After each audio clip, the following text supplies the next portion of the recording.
ഏയ്,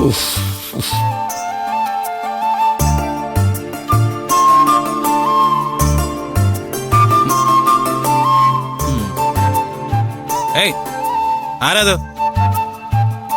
ചോദിച്ചു കേട്ടില്ലേ? എന്തിനാ ഈ മുറി ഇരിക്കുന്നേ? നിനക്കിത് എന്തു പറ്റിയടാ? ഞാൻ ഈ മുറിയിലല്ലാതെ വേറെ എവിടെയാ പോയി നിൽക്കുക? ഓ, അച്ഛനായിരുന്നല്ലേ. ഞാൻ കരുതി ഫംഗ്ഷന് വന്ന ആരോ മുറി കയറിയിരിക്കാൻ. അത് എന്ത് തോന്നലാടാ മോനെ? പിന്നെ അല്ലാതെ ഒരു ബർത്ത്ഡേ ബോയ് ആരെങ്കിലും ഈ വേഷത്തിൽ പ്രതീക്ഷിക്കുക വച്ചാ? എന്തൊരു കോലത്! ഇതിനെന്താടോ ഒരു കുഴപ്പം? നിന്റെ അമ്മയുടെ സെലക്ഷനാ. ആ, ബെസ്റ്റ്. നിന്റെ അമ്മയ്ക്ക് ഇഷ്ടപ്പെട്ട കളറുവാ. തുറന്നു പറയുന്നോണ്ട് ഒരു ബുദ്ധിമുട്ടും തോന്നരുത്. പരമ ബോറായിട്ടുണ്ട്. അത് മാത്രമല്ല, ഇന്ന് ബർത്ത്ഡേക്ക് മുണ്ടും ജുബ ഇടാൻ അച്ഛനോട് ആരാ പറഞ്ഞേ? എടാ, എനിക്കിതല്ലേ ശീലം. അതെ, എന്നും ഈ ശീലങ്ങൾ ഒട്ടിപ്പിടിച്ച് നടന്നാൽ മതി വച്ചാ. അച്ഛന്റെ ബർത്ത്ഡേ നമ്മൾ സെലിബ്രേറ്റ് ചെയ്യുക, അല്ലാതെ ഒരു സാധാരണ ദിവസം പോലെ കടന്നു പോവല്ല. സോ ഈ വേഷം ചേഞ്ച് ചെയ്തേ പറ്റൂ. മാറ്റിക്കോ. എന്നിട്ട് ലൈക്ക് മീ, നോക്ക്. അച്ഛാ, കോട്ടും സ്യൂട്ടൊക്കെ ഇട്ട് എല്ലാവരും ഞെട്ടിക്കുന്ന ഒരു യങ്സ്റ്റർ ആയിട്ട് താഴേക്ക് വാ, പെട്ടെന്ന് വാ.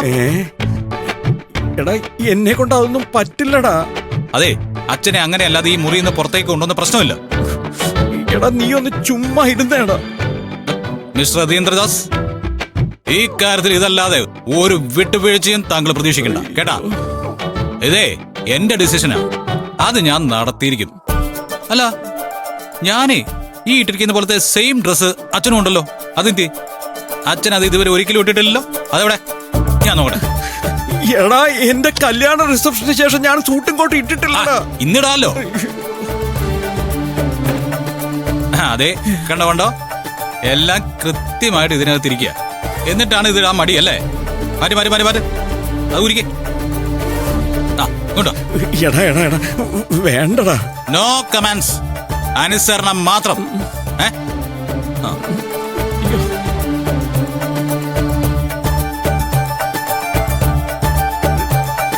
അതുകൊണ്ടോ കണ്ണടയും കൂടെ.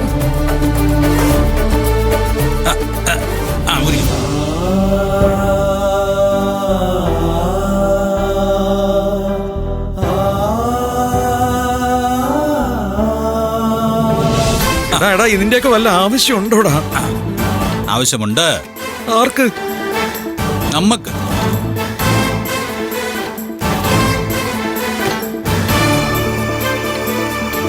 അച്ഛന്റെ ബർത്ത്ഡേ ആവുമ്പോ ഈ മകൻ അച്ഛനെ നന്നായിട്ട് ഒരുക്കി എടുക്കണ്ടേ?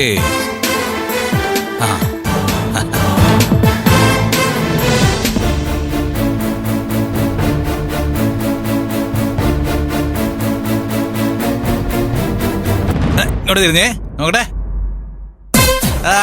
കണ്ടോ, ഓരോ ഡ്രസ്സ് മാറി വരുമ്പോഴും ഒരു 10 വയസ്സ് കുറഞ്ഞിരിക്കും. ഇനിയേ, അയ്യോ, എന്തോ ഒരു കുറവുണ്ടല്ലോ.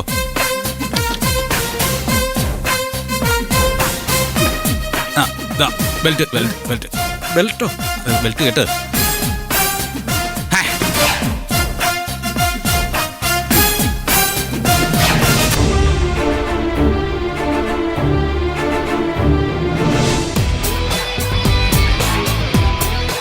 എഴുന്നല്ലോ. അടിപൊളി. കണ്ണ് കോട്ടോ.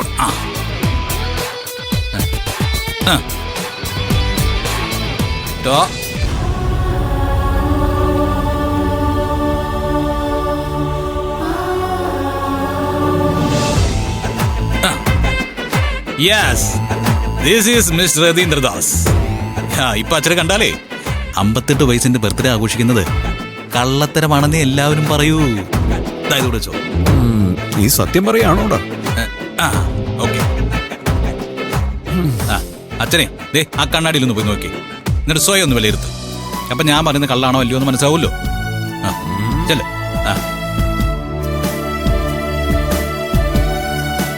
എങ്ങനെയുണ്ട്? ആ വലിയ കുഴപ്പമില്ല. അതെ, ഫംഗ്ഷനിൽ വരുന്നവര് കൊള്ളാവുന്ന ആരെങ്കിലും ഉണ്ടെങ്കിൽ ഒന്ന് നോക്കി വെച്ചേക്കണം കേട്ടോ. എന്തിനാ? ആ, ആ വയസ്സെത്തി പത്മാമേടത്തിനെ കളഞ്ഞേക്ക്, നമുക്ക് പുതിയ നോക്കാം. എടാ, നിന്നെ ഞാൻ